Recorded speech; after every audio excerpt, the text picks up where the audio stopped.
Shalom, puji nama Tuhan, selamat pagi, selamat bertemu kembali dalam program kita membaca Alkitab setiap hari.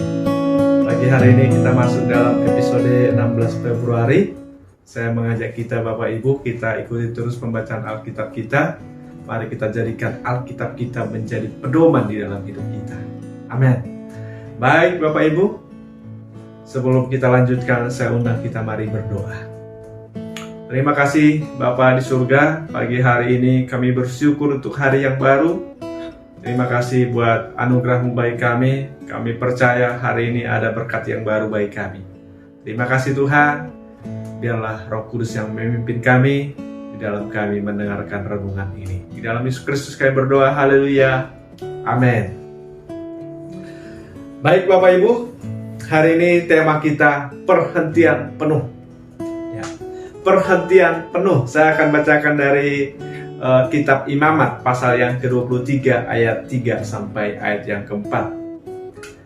6 hari lamanya boleh dilakukan pekerjaan, tetapi pada hari yang ke-7 haruslah ada Sabat, hari perhentian penuh, yakni hari pertemuan kudus. Jangan kamu melakukan sesuatu pekerjaan, itulah Sabat bagi Tuhan di segala tempat kediamanmu. Saudaraku, saya garis bawahi di sini perhentian penuh. Artinya apa saudaraku? Berhenti, beristirahat, mengakhiri setelah 6 hari melakukan pekerjaan. Pada hari yang ke-7 haruslah ada Sabat, kata saudaraku. Pada hari yang ke-7 haruslah ada Sabat. Dan ini juga dilakukan oleh Allah Bapa ketika penciptaan dalam Kejadian pasal yang kedua. Ketika Allah pada hari yang ke-7 telah menyelesaikan pekerjaan yang dibuatnya itu, berhentilah ia pada hari yang ke-7 dari segala pekerjaan yang telah dibuatnya itu. Lalu Allah memberkati hari ke-7 itu dan menguduskannya, karena pada hari itulah ia berhenti dari segala pekerjaan penciptaan yang telah dibuatnya itu. Bapak Ibu yang dikasihi Tuhan, bangsa Israel ini bangsa yang telah diperbudak sampai 400 tahun, saudaraku. Sekitar 400 tahun, ya mungkin kurang lebih mungkin 8 keturunan. Ya kalau kita hitung 25 tahun satu keturunan gitu ya saudara ya, satu angkatan. Berarti kurang lebih sedemikian 8 angkatan saudaraku, atau mungkin 7 angkatan. Mereka ini sudah diperbudak. Jadi bangsa ini saudaraku sudah turun-temurun mereka mengalami perbudakan itu, dan itu tidak mudah untuk dirubah. Karena itu sudah mungkin menjadi habitat mereka, saudaraku. Mereka bekerja setiap hari.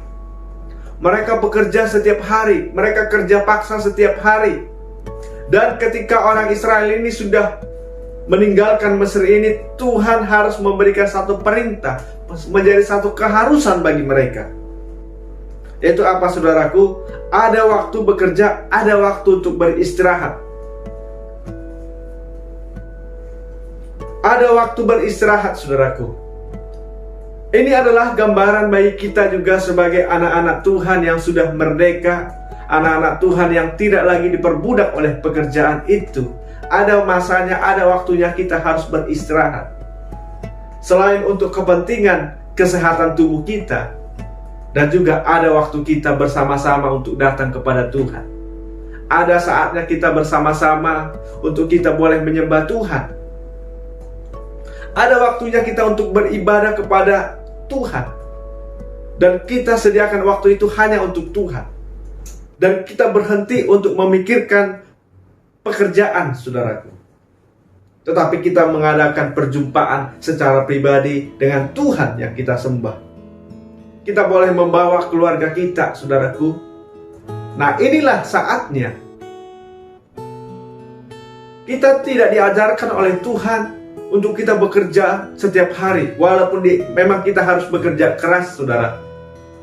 Tuhan mengajarkan kita tidak boleh malas. Tuhan mengajarkan kita orang yang tidak mau bekerja tidak boleh makan. Jadi kalau saudara tidak bekerja, tidak mau bekerja, Alkitab mengajarkan jangan makan. Saudaraku, tetapi saudaraku, Tuhan mengajarkan kepada kita ada saatnya berhenti. Hari yang ketujuh berhenti, harus beristirahat.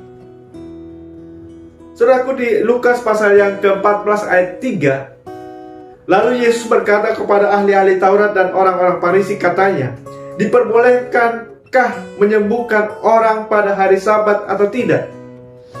Saudaraku, perhentian penuh ini juga menjadi Taurat bagi orang Yahudi ketika di zaman Yesus juga, saudara. Tapi Taurat ini disalahgunakan, saudaraku.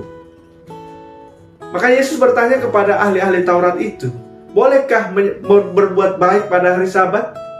Bolehkah menyembuhkan orang pada hari Sabat? Mereka tidak bisa jawab, saudara. Mereka tidak bisa jawab. Saudaraku, suatu ketika saya menyuruh pemuda-pemudi setelah selesai ibadah untuk bersih-bersih, saudara, di gereja. Ya, setelah mereka bersih-bersih, kebetulan dari depan gereja ada lewat seorang tua, dia orang Kristen. Dia menegur mereka, "Hei, kalian anak-anak muda, hari Minggu bekerja," katanya, saudara. Anak-anak muda ini lapor ke saya, "Itu Pak, ada yang marahin kami," katanya. "Ada yang marahin kita untuk bersih-bersih."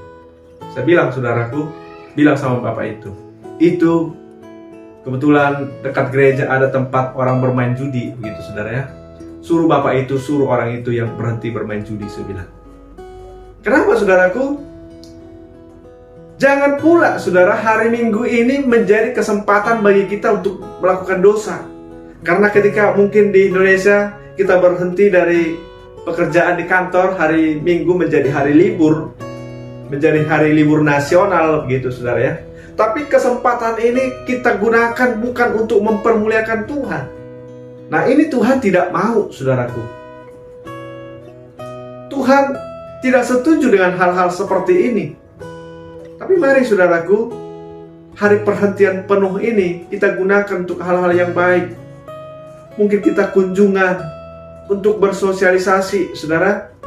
Mari kita gunakan ini untuk keperluan-keperluan itu. Tapi untuk memikirkan pekerjaan, kita berhenti sejenak. Amin. Dan kita tidak mau diperbudak oleh pekerjaan itu. Amin, saudaraku. Kecuali mungkin harus ada lembur, begitu ya. Ada aturan dari pekerjaan, ada aturan dari kantor harus lembur. Mungkin boleh kita pertimbangkan.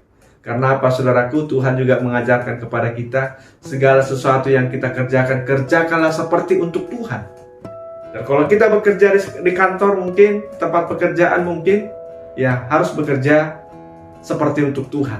Dan kita harus taat dengan aturan di tempat pekerjaan kita, saudaraku.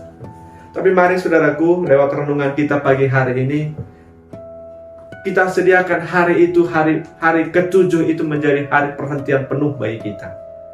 Bukan hanya untuk kebaikan iman kita, tetapi juga untuk kebaikan tubuh kita. Amin, saudaraku. Demikian renungan kita pagi hari ini. Tuhan memberkati. Kita berdoa. Terima kasih Tuhan, pagi hari ini kami bersyukur untuk renungan firman Tuhan bagi kami. Berkati firman-Mu menjadi kekuatan bagi kami, dan Roh Kuduslah yang menolong kami. Di dalam Yesus Kristus kami berdoa. Haleluya. Amin. Selamat pagi, selamat beraktivitas. Tuhan Yesus memberkati kita. Shalom.